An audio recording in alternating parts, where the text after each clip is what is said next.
Welcome, traveler. Tonight, you will step into the soft-soled shoes of a Tang Dynasty astronomer.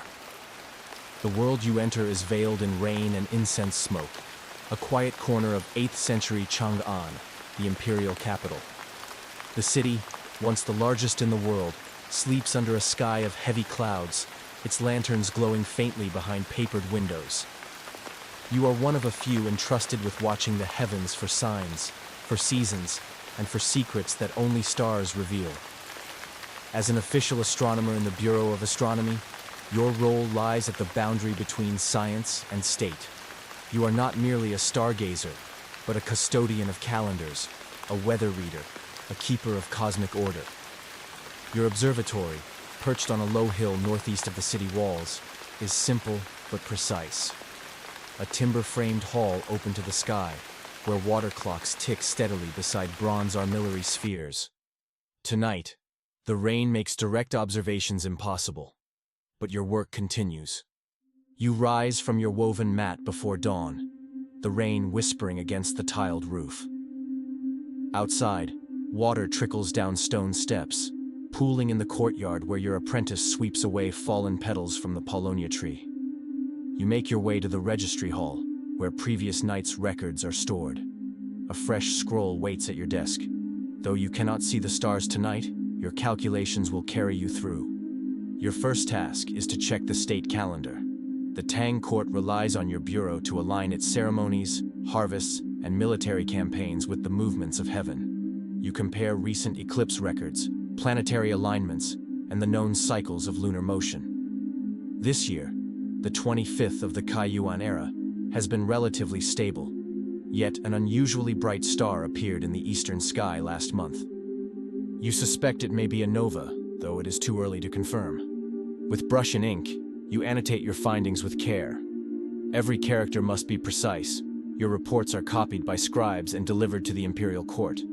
A smudge or missed stroke could mean misinterpretation. You write of the rain's persistence, the river's mild swell, and the lack of star visibility. You calculate the likely position of Jupiter, which should be crossing the constellation of the Azure Dragon. Your apprentice brings a warm pot of tea, grown in the hills beyond Sichuan. You both sip in silence, listening to the rainfall as you review previous logs. Your observatory keeps records going back generations. These are not only observations, but a chronicle of earthly time itself.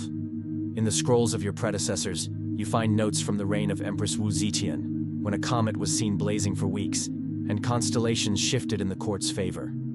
Later in the morning, you visit the armillary sphere, a bronze skeleton of the sky, still damp with rain. Though clouds block the stars, you adjust the rings to reflect their calculated positions. The sphere, aligned with the cardinal directions, is one of your most trusted tools. It allows you to maintain the illusion of clarity, even when the sky remains hidden. As the city slowly wakes, bells ring from distant monasteries. Merchants begin unrolling bamboo shades, but you remain at your quiet post. Your life is not one of bustling markets or courtly intrigue. It is one of cycles, sun and moon, solstice and equinox, dry season and wet. You measure time not in hours, but in the turnings of the heavens. Before the midday meal, you record one final observation. The consistent rainfall and the river's clarity suggest that the seasonal monsoon has arrived early. You mark it down, knowing that farmers along the Wei River will want confirmation before planting their millet. In the stillness of the hall, surrounded by ink, rain, and the soft scrape of paper, your mind turns upward again. Though clouds shroud the stars, you know where they are, and tomorrow, the sky may clear. The rain has lessened by nightfall, thinning to a soft drizzle as you walk the covered path back to the main observatory. Paper lanterns glow along the eaves, casting golden halos through the mist. The Bureau of Astronomy remains quiet, but within its walls, anticipation stirs. A royal courier has arrived earlier with a sealed request from the court. You unfold the letter beneath the light of an oil lamp. The Emperor, mindful of a recent celestial anomaly, seeks clarity. Reports from the provinces mention strange light seen on a moonless night, a possible recurrence of the bright star you noted last month. Though your data is incomplete, the Emperor desires reassurance. Is this a blessing or a warning? In the Tang dynasty, omens carry weight. You must tread carefully, offering truth without inducing panic.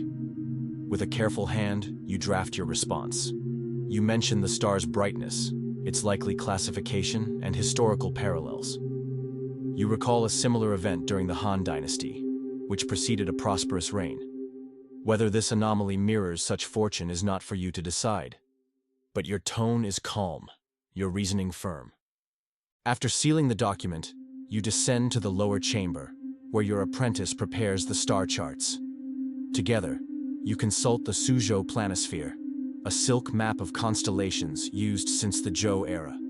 With the rain light flickering on the lacquered surface, you identify the quadrant where the anomaly appeared, near the Vermilion Bird of the South, a region associated with warmth, summer, and birth.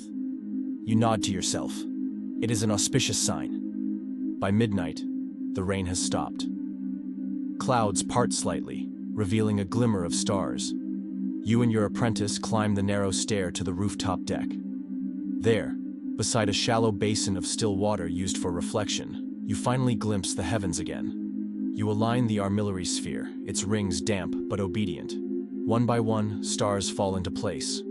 You whisper their names, not aloud, but in memory. Altair, Vega, Antares, ancient guides for the Emperor's path. You chart their positions, make notes in the lunar almanac, and breathe deeply. This is why you endure the waiting, the math, the rain. The stars return, as they always do. Before retiring, you hang the night's chart to dry. Tomorrow it will be copied and stored. 100 years from now, another astronomer may read your notes and see the same light you saw tonight. You lay down at last, not far from your apprentice, in the dormitory above the registry. Outside, the rain begins again, soft and even. It soothes the roof and washes the stones, but inside, the sky is remembered. You sleep, knowing the heavens are in order. The morning arrives not with sun, but with silver mist and the distant clang of monastery bells. You rise before the sky brightens, your body accustomed to the rhythm of dark hours. Outside, the city stirs faintly. Vendors arranging bundles beneath awnings, a dog barking beyond the courtyard wall. The rain has gentled into dew. You light the brazier with practiced ease, its warmth softening the chill that clings to your robes. The scent of pine charcoal mingles with old ink. Your apprentice is already awake, smoothing a fresh sheet of mulberry paper across the copying desk. Last night's chart has dried neatly. It waits to be transcribed into the permanent logbooks of the Bureau, a record that, if preserved, may one day be read by someone far in the future, in a different dynasty, under a sky both changed and the same. You begin the copying in silence. The brush, trimmed to a fine point, glides over the paper like a reed boat over still water. Each star's name, each angle and distance, each meteorological note, rendered precisely as if engraving it into time itself. You write not only for the court, nor for scholars yet unborn, but to affirm your own small place in this endless movement. After the records are stored, you step outside to walk the perimeter of the observatory. The Polonia tree in the courtyard shimmers with droplets. Its petals have begun to fall, as they do every spring. Your hands trace the grooves in the stone walkway, worn smooth by generations of stargazers. You think of the astronomers whose scrolls you studied as a novice, and wonder what they feared, what they hoped for, what skies they dreamed beneath. You find yourself standing again before the great armillary sphere. Its rings are motionless now, but ready. Above, the sky brightens slightly. Clouds lifting in the east, light returning to the upper dome of the world. Today, the Bureau will hold its quarterly meeting, and the court will receive your reply. You are expected to speak briefly, to explain the significance of the anomaly. You are not afraid. You will say what is true, that the heavens shift, that patterns repeat and yet are never quite the same, that brightness sometimes comes unannounced. You will say this with the steadiness your work demands, and nothing more. Before the others arrive, you return once more to the quiet hall of archives. You pause beside the oldest scrolls, some so fragile they are no longer handled. You bow your head slightly, not in worship, but in respect. These are your peers across centuries. Later, when you speak before the bureau and pass your report to the courier, your part will be done. For now, you sit once more at your desk, the mist now burning off into soft light. Outside, sparrows chatter along the eaves. A faint breeze stirs the curtains. And above it all, though veiled once more in cloud, the stars continue their passage. You are at peace.